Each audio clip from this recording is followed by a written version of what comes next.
Good morning students. आज हम पढ़ेंगे हिंदी व्याकरण पाठ 17 अव्यय या अविकारी शब्द। अव्यय या अविकारी शब्द क्या है, इनके बारे में आज हम पढ़ेंगे। तो बच्चों, आपने शब्द रचना पढ़ी है, उसमें हमने शब्दों के विषय में पढ़ा था, शब्दों के बारे में जाना हमने। तो शब्दों के विषय में हमने उस शब्द रचना में पढ़ा था। तो प्रयोग के आधार पर शब्दों के दो भाग किए गए हैं। प्रयोग के आधार पर हम शब्दों को दो भागों में बांटते हैं, पहला विकारी शब्द और दूसरा अविकारी शब्द। अब हम विकारी शब्द किसे कहेंगे? लिंग, वचन, कारक आदि के कारण जिन शब्दों का रूप परिवर्तित हो जाता है। लिंग, वचन, कारक आदि के कारण जिन शब्दों का रूप परिवर्तित हो जाता है उसे हम विकारी शब्द कहेंगे। विकारी शब्द के 4 प्रकार होते हैं: संज्ञा, सर्वनाम, विशेषण, क्रिया। ये हैं विकारी शब्द के भेद। दूसरा हम पढ़ते हैं अविकारी शब्द। अब अविकारी का शाब्दिक अर्थ क्या है बच्चों, पहले हम देखते हैं। अ का अर्थ होगा न हो या नहीं। व्यय मीन्स खर्च, अर्थात जिसका खर्च न हो, जिसका व्यय न हो, तो ये इसका शाब्दिक अर्थ हुआ। तो सबसे पहले हम देखते हैं कि अविकारी शब्द किसे कहते हैं।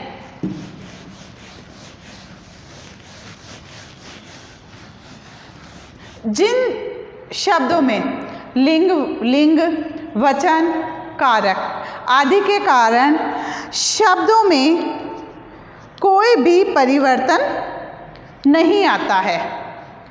लिंग, वचन, कारक आदि के कारण शब्दों में कोई परिवर्तन नहीं आता है, उसे हम अविकारी शब्द कहते हैं।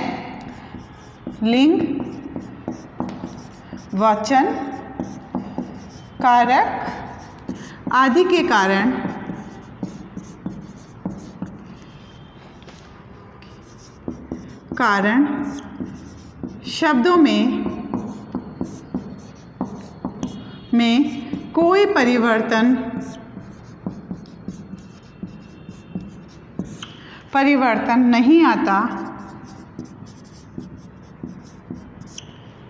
नहीं आता, उन्हें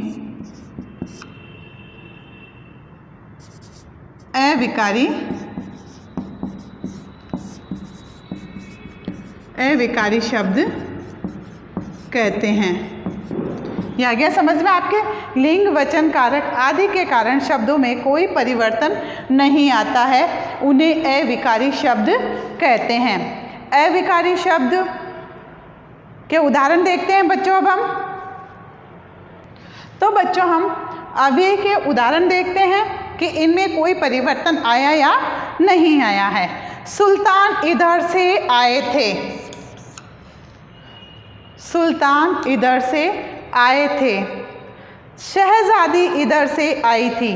तो बच्चों हमने इन वाक्यों में देखा कि लिंग, वचन और कारक के कारण भी इन शब्दों में कोई परिवर्तन नहीं आया है। उसी तरह से श्यामा धीरे धीरे चलती है। तो यहाँ पर धीरे धीरे, राघव धीरे धीरे चलता है। तो इन शब्दों में हमने देखा कि लिंग, वचन और कारक के कारण इनमें कोई भी परिवर्तन नहीं आया है। तो यह है अविकारी शब्द। आइए अब हम अविकारी शब्द के भेद के बारे में पढ़ते हैं। तो अविकारी शब्दों को 4 भागों में बांटा गया है। अब 4 भाग कौन कौन से हैं? क्रिया विशेषण, संबंध बोधक, विस्मयादि बोधक और समुच्चय बोधक। इन 4 भागों में क्रिया विशेषण को बांटा गया है। सॉरी बच्चों, इन 4 भागों में अविकारी शब्दों को बांटा गया है।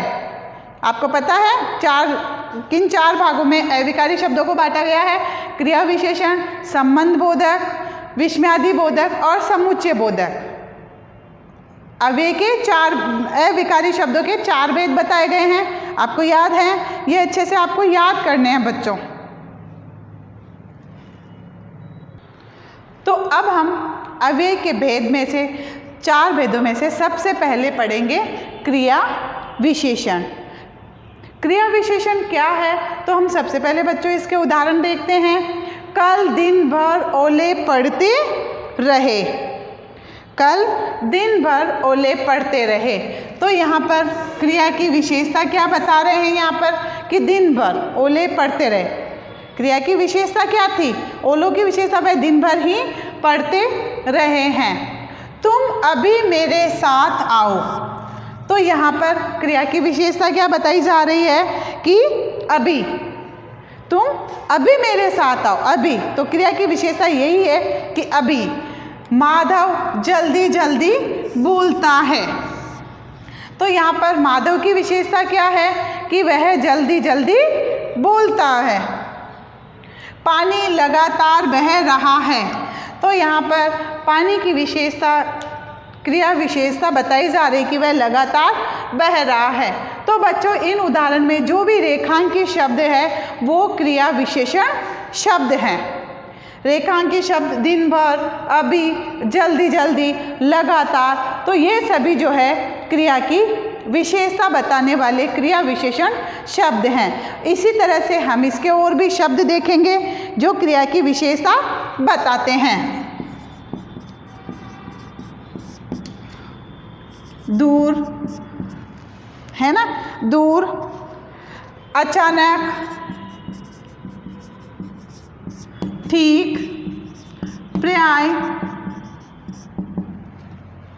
बीच बीच,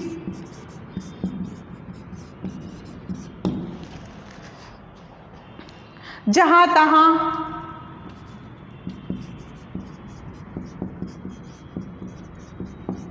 प्रतिदिन, अब,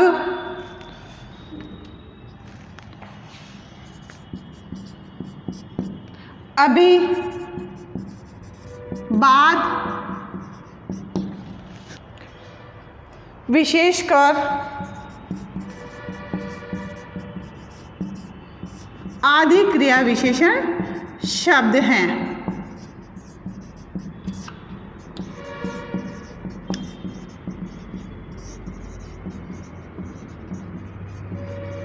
आदि क्रिया विशेषण शब्द है। बच्चों हमने विशेषण तो पढ़ा ही था। विशेषण किसे कहते हैं? जो शब्द संज्ञा या सर्वनाम की विशेषता बताते हैं उन्हें विशेषण कहते हैं। लेकिन क्रिया विशेषण में जो शब्द क्रिया की विशेषता बताते हैं उन्हें हम क्रिया विशेषण कहते हैं। जो शब्द, अच्छे से आप याद कर लीजिए बच्चों कि जो शब्द क्रिया की विशेषता बताते हैं उन्हें हम क्रिया विशेषण शब्द कहते हैं। तो क्रिया विशेषण शब्द जो है बच्चों क्या है? ये तो स्पष्ट हो चुका है कि क्रिया की विशेषता बताने वाले शब्दों को हम क्रिया विशेषण कहते हैं। ये तो स्पष्ट है। लेकिन प्रश्न ये उठता है कि क्रिया किस प्रकार होती है। लेकिन सबसे पहले जो प्रश्न हमारे मन में उठता है वो यह है बच्चों की क्रिया जो है वह किस प्रकार होती है। कुछ क्रिया विशेषण क्रिया के होने की रीति बताते हैं, तो कुछ क्रिया के होने का समय, स्थान, परिमाण और उसकी रीति बताते हैं। तो क्रिया विशेषण को मुख्य रूप से 4 भागों में बांटा गया है। तो हम सबसे पहले देखते हैं क्रिया विशेषण की परिभाषा।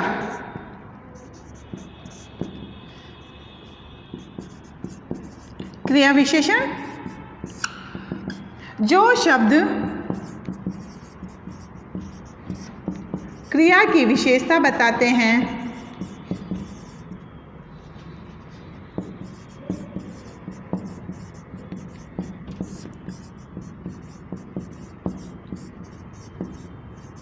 वे क्रिया विशेषण अव्यय कहलाते हैं।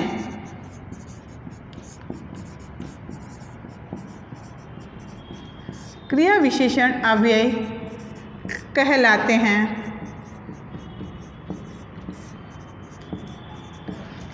तो ये उसकी परिभाषा है बच्चों जो आपको याद करनी है। अब हम क्रिया विशेषण के भेद के बारे में पढ़ेंगे। तो बच्चों क्रिया विशेषण जो है वो 4 प्रकार के होते हैं। रीतिवाचक क्रिया विशेषण, स्थानवाचक क्रिया विशेषण, कालवाचक क्रिया विशेषण और परिमाणवाचक क्रिया विशेषण। ये 4 प्रकार के होते हैं। तो हम इनमें सबसे पहले पढ़ेंगे रीतिवाचक क्रिया विशेषण के बारे में। तो सबसे पहले पढ़ेंगे हम रीतिवाचक क्रिया विशेषण।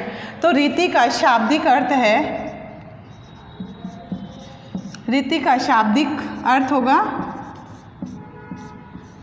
ढंग या तरीका। ढंग या तरीका रीति का शाब्दिक अर्थ है। जिन क्रिया विशेषण के द्वारा क्रिया की रीति, ढंग या तरीके का बोध होता है। जिन क्रिया विशेषण के द्वारा क्रिया की रीति, ढंग या तरीका का बोध होता है, जिससे यानी ये पता चलता है कि जो क्रिया हो रही है वो किस प्रकार से हो रही है, किस तरीके से वो क्रिया हो रही है, किस ढंग से क्रिया हो रही है, उसे हम रीतिवाचक क्रिया विशेषण कहते हैं। देखते हैं इसके उदाहरण। परीक्षा में जल्दी जल्दी लिखना पड़ता है। तो परीक्षा में हमारे कार्य करने की जो विधि होती है, तरीका होता है, वो जल्दी जल्दी करना पड़ता है। तो परीक्षा में जल्दी जल्दी लिखना पड़ता है। बिल्कुल सही बात है कि हमारा जो परीक्षा में लिखने का तरीका वो जल्दी जल्दी होना चाहिए, नहीं तो हमारे प्रश्न छूट जाते हैं, जिसे हम पेपर पूरा नहीं कर पाते हैं। तुम धीरे धीरे चला करो। यहाँ उसके चलने का जो तरीका है वह धीरे धीरे चलने का बताया जा रहा है कि तुम धीरे धीरे चला करो। यहाँ पर किसी को कहा जा रहा है कि तुम्हारा जो चलने का तरीका वो बहुत तेज़ है, इसलिए तुम धीरे धीरे चला करो। बिल्ली चुपके चुपके आ रही है। बिल्ली के आने का ढंग कौन सा है कि वह चुपके चुपके आएगी कि उसको कोई देख ना ले। चीता तेज दौड़ता है। चीते के दौड़ने का जो तरीका है वह तेज है। तो हमने यहाँ पर पढ़ा कि जो शब्द हैं वो क्रिया करने का तरीका हमें बता रहे हैं कि क्रिया जो है वो किस तरीके से होती है या होनी चाहिए। तो जो रेखांकित शब्द बताए गए हैं बच्चों, ये हमारे क्रिया करने के तरीके को बताया गया है। इसी तरह से क्रिया के और कुछ रीतिवाचक क्रिया विशेषण के और भी कुछ उदाहरण हैं, जैसे ऐसे, वैसे, जैसे, जोर से, तीव्र से, झटपट, धड़ाधड़, अचानक, एकाएक, सुखपूर्वक आदि रीतिवाचक क्रिया विशेषण के शब्द हैं। इसके लिए बच्चों आपको अपनी जो बुक है हिंदी व्याकरण की उसका यह चैप्टर रीड करना है। आइए अब हम दूसरा देखते हैं। इसमें कौन सा था बच्चों अपना दूसरा? स्थानवाचक क्रिया विशेषण। दूसरा हम देखेंगे स्थानवाचक क्रिया विशेषण। स्थानवाचक क्रिया विशेषण। स्थानवाचक क्रिया विशेषण का शाब्दिक अर्थ है जगह है। शाब्दिक अर्थ होगा इसका जगह है, कि जहाँ पर क्रिया हो रही है वो जगह कौन सी है, या क्रिया जो हो रही है वह किस जगह हो रही है।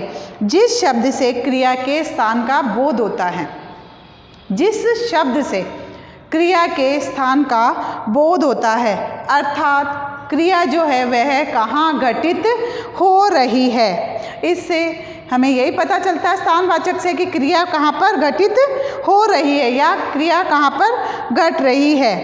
ये पता चलता है उसे हम स्थानवाचक क्रिया विशेषण कहते हैं। देखते हैं इसके उदाहरण देखते हैं हम कि अमित भाटिया ऊपर बैठा है। अमित भाटिया कहाँ बैठा है? ऊपर बैठा है। भीतर आ जाइए। हम किसे कह रहे हैं? किसी को हम कह रहे हैं कि आप भीतर आ जाइए। यहाँ पर क्रिया क्या हो रही है? भीतर बुलाने की। अमित भाटिया कहाँ बैठा है? ऊपर बैठा है।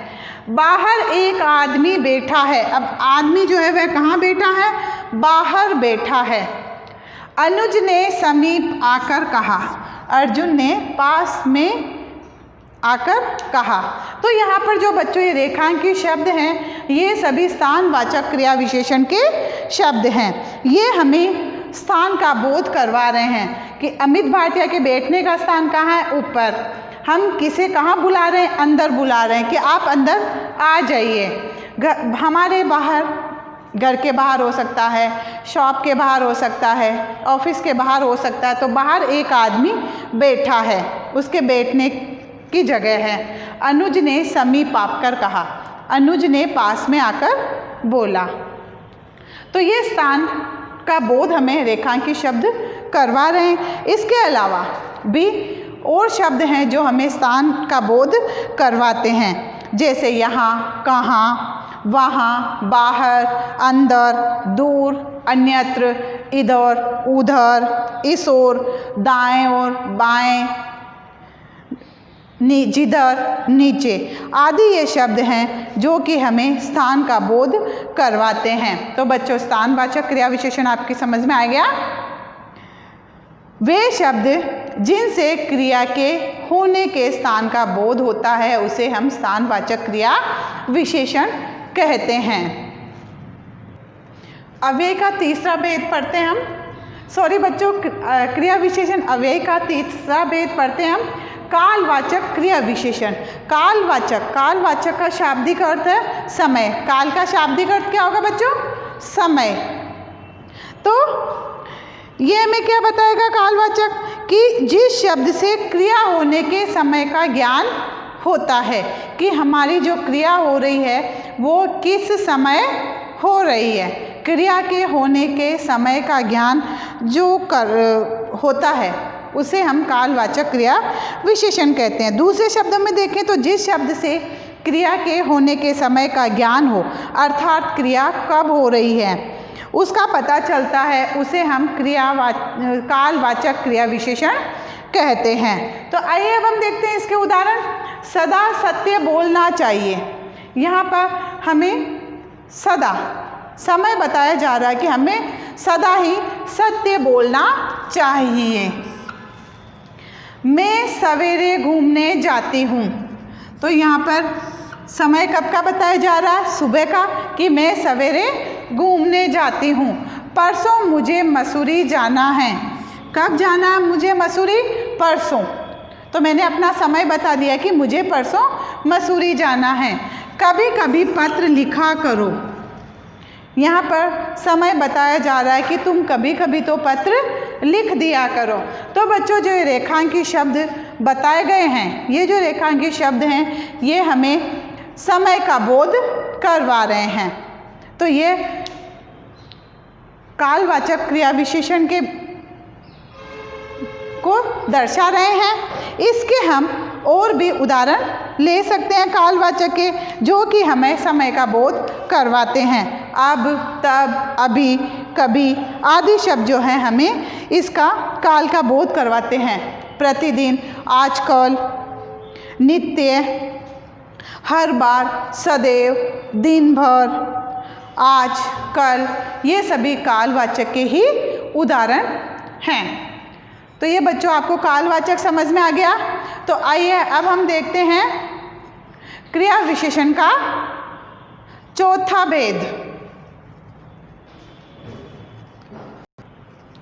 चौथा हम पढ़ते हैं परिमाणवाचक क्रिया विशेषण। परिमाण शब्द का शाब्दिक अर्थ होता है बच्चों मात्रा, कि जिसका नापतोल होता है, जिसकी मात्रा होती है। तो परिमाण का शाब्दिक अर्थ हुआ मात्रा।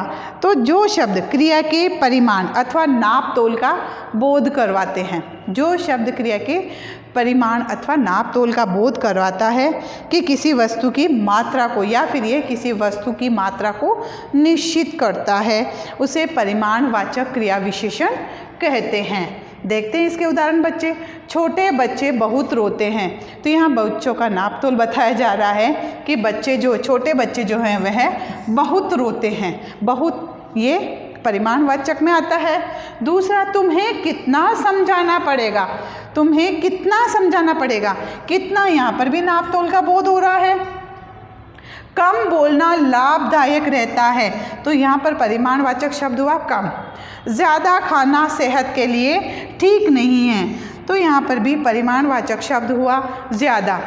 तो बच्चों ये जो हमने शब्द देखे हैं ये हमें परिणाम बता रहे हैं, परिमाण बता रहे हैं। उन शब्दों का एक नाप तोल बताया जा रहा है कि हमें किस तरह से यहाँ पर मात्रा का प्रयोग करना चाहिए। जैसे छोटे बच्चे जो हैं वो बहुत रोते हैं, उसी तरह से तुम्हें कितना समझाना पड़ेगा। कम बोलना लाभदायक रहता है, ज़्यादा खाना सेहत के लिए ठीक नहीं है।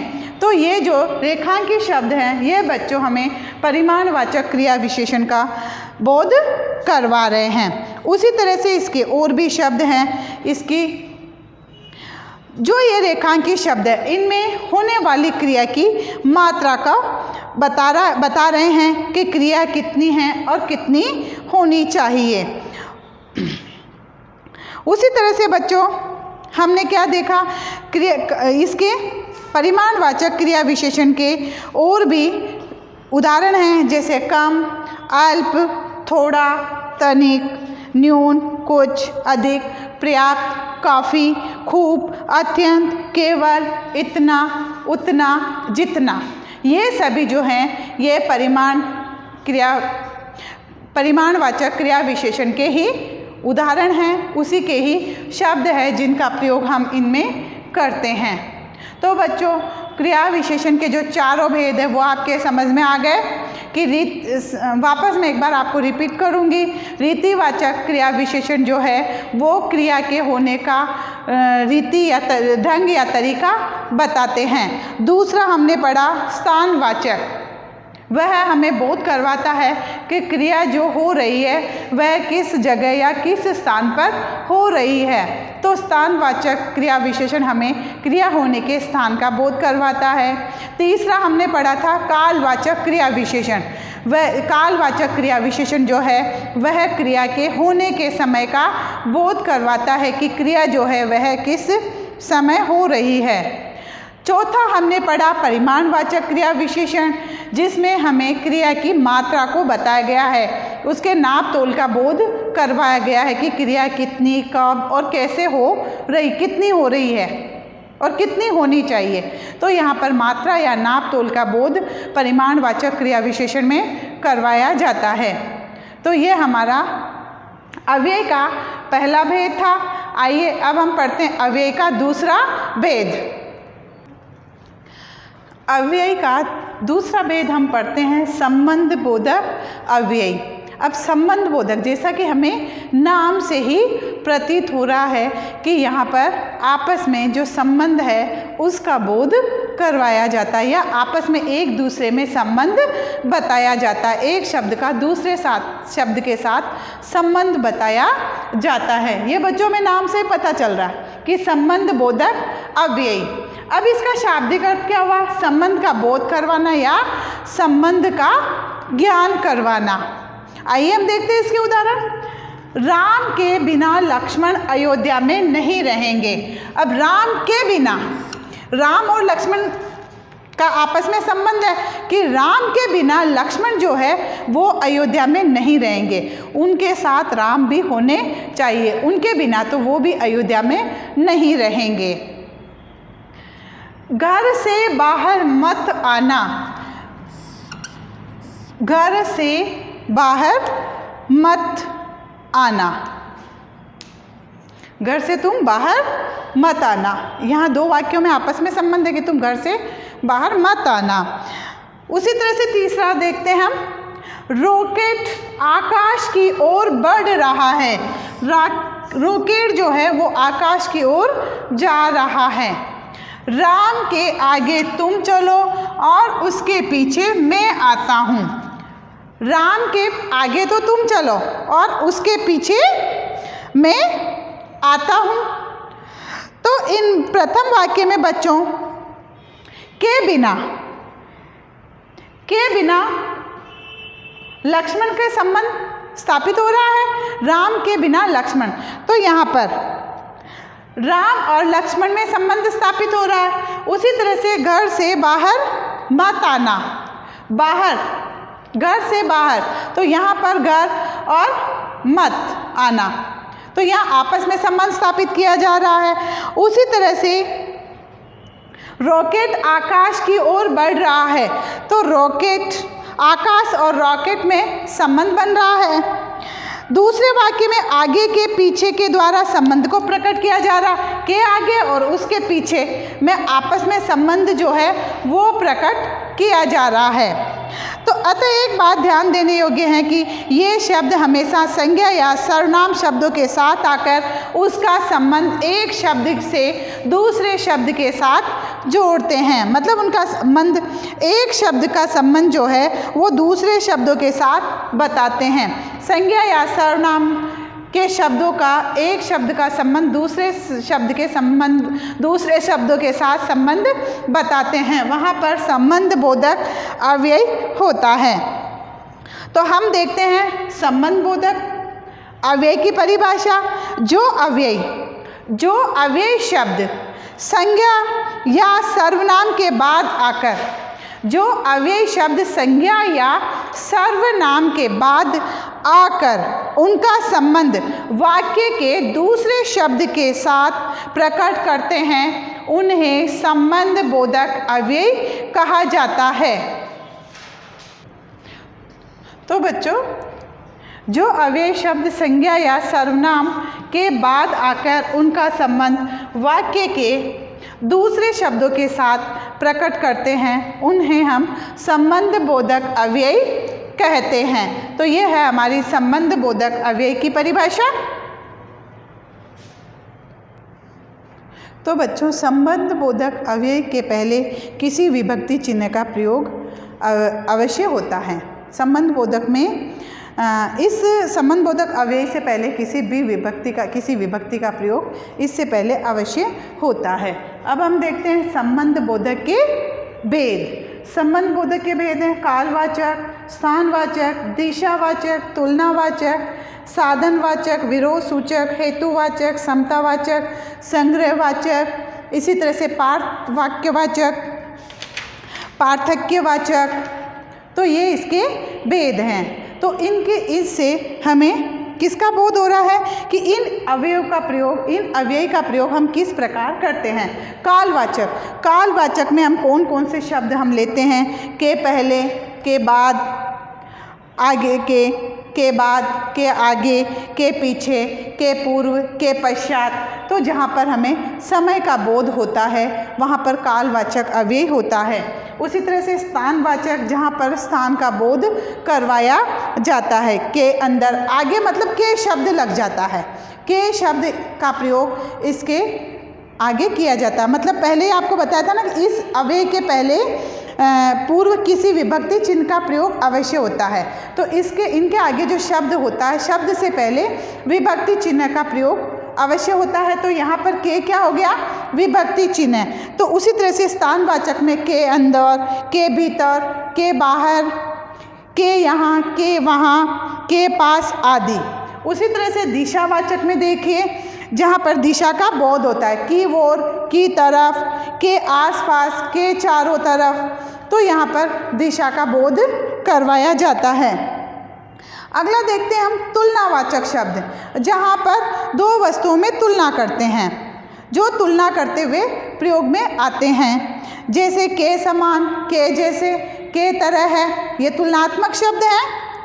के सदृश, के बराबर, की अपेक्षा। तो यह है तुलनावाचक शब्द हैं। उसी तरह से देखते हैं हम साधनवाचक।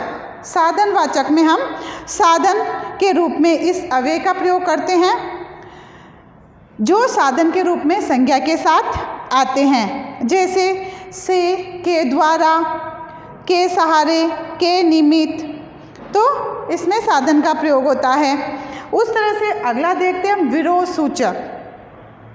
विरोध सूचक जिसका प्रयोग विरोध के रूप में हम करते हैं, जिसका प्रयोग हम विरोध के रूप में करते हैं, के विरुद्ध, के विपरीत, के उल्टे, के खिलाफ, तो यह है संबंध बोधक अव्यय। उसी तरह से हेतुवाचक या कारणवाचक, जिनसे कारण का पता चलता है उसे हम कहते हैं हेतुवाचक। के वास्ते, के कारण, के मारे, के हाथों, तो ये हुआ हमारा हेतुवाचक। उसी तरह से हम देखते हैं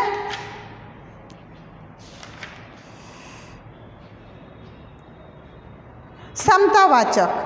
समतावाचक में अपनी क्षमता के अनुसार कार्य करना, अपनी क्षमता के अनुसार कार्य को करना, के अनुसार, के दृश्य, के समान, के तुल्य, तो अपनी क्षमता के अनुसार, अपनी इच्छा अनुसार कार्य करना। संग्रहवाचक, संग्रहवाचक में हम देखते हैं कि किसी का संग्रह करना, उसके लिए इस अव्यय का प्रयोग किया जाता है। के तक, के पर्यंत और के मात्र तक।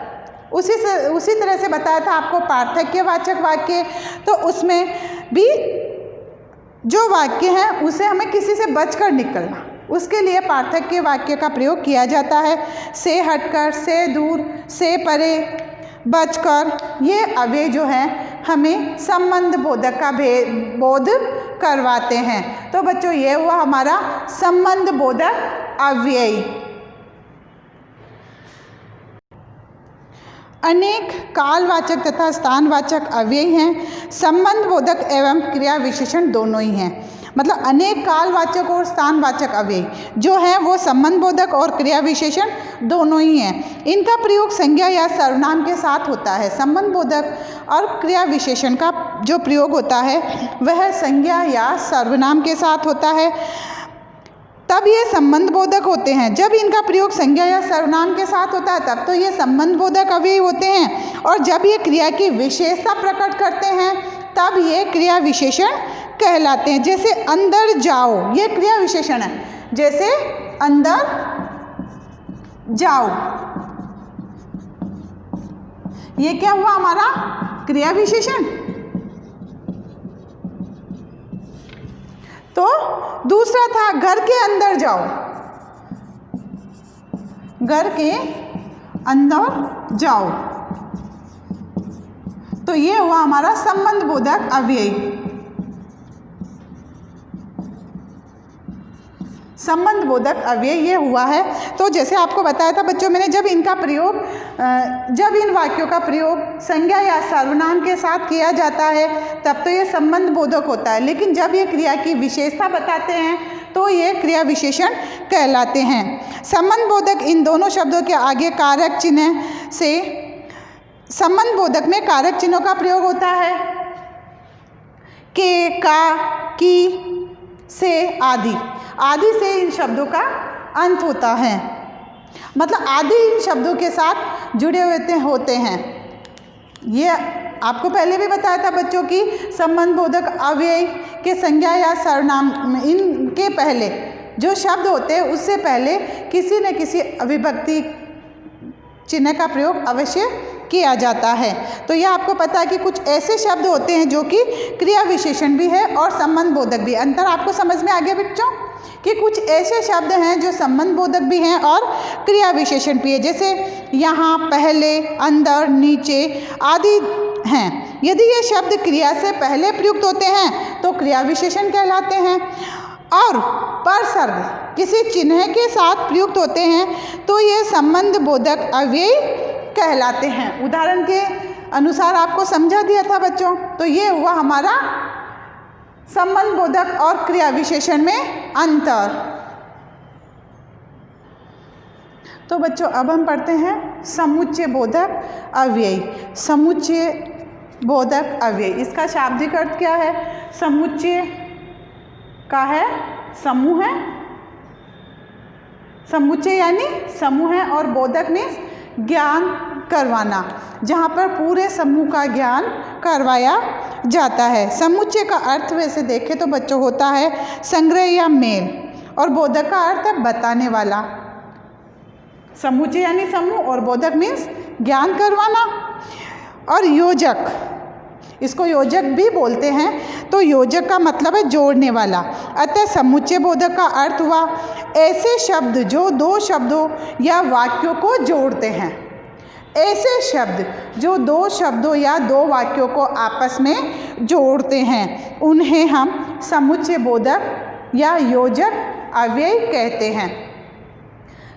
समझ में आ गया बच्चों? संग्रह, समुच्चय यानी संग्रह और बोधक यानी बताने वाला कि दो वस्तुओं को आप दो वाक्यों को या दो शब्दों को आपस में जोड़ने वाले शब्दों के बारे में यहाँ बात की जा रही है कि ऐसे शब्द जो दो शब्दों या दो वाक्यों को आपस में जोड़ते हैं उन्हें समुच्चय बोधक अव्यय कहते हैं। देखते हैं उदाहरण। अर्जुन और भीम भाई थे। और यहाँ पर अर्जुन और भीम को और शब्द से जोड़ा गया है। मम्मी और पापा टीवी देखते हैं। तो यहाँ पर मम्मी और पापा इन दो शब्दों को और शब्द से जोड़ा गया है। रजत को पुकारो क्योंकि मुझे उसे रोकना है, कि रजत को तुम पुकारो मुझे उसे रोकना है। तो इन दोनों वाक्यों को क्योंकि शब्द से जोड़ दिया गया था। परिश्रम करो अन्यथा उत्तीर्ण नहीं होगे। मेहनत को किसके साथ जोड़ा है?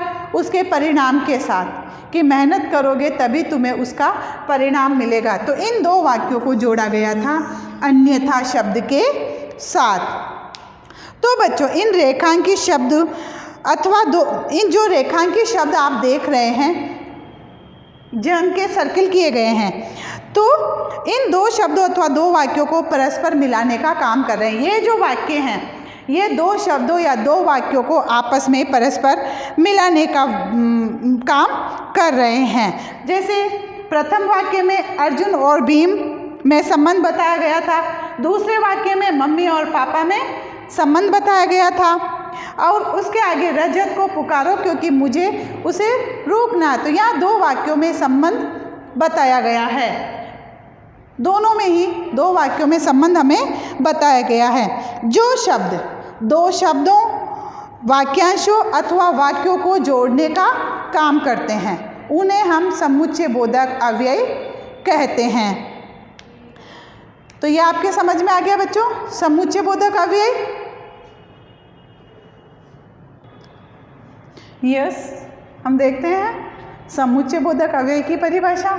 जो शब्द दो शब्दों, वाक्यांशों अथवा वाक्य को जोड़े उन्हें समुच्चय बोधक अव्यय कहते हैं। जैसे और, अथवा, वह, चाहे, परंतु, किंतु आदि, जिनसे हम दो शब्दों या दो वाक्यों को, जिन शब्दों से हम दो शब्दों या दो वाक्यों को आपस में जोड़ते हैं उन्हें समुच्चय बोधक अव्यय कहते हैं। समुच्चय बोधक अव्यय जो है वो बच्चों, वैसे तो समुच्चय बोधक अव्यय के दो भेद हैं।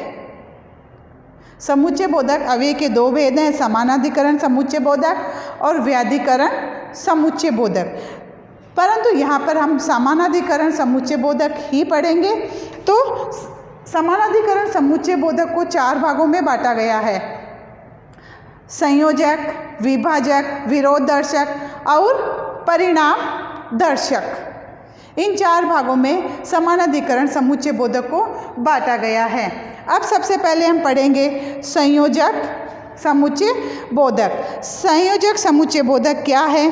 संयोजक समुच्चय बोधक जो अव्यय दो पदों या वाक्यों में संयोग प्रकट करे, दोनों में कनेक्शन करे, दोनों को जोड़े।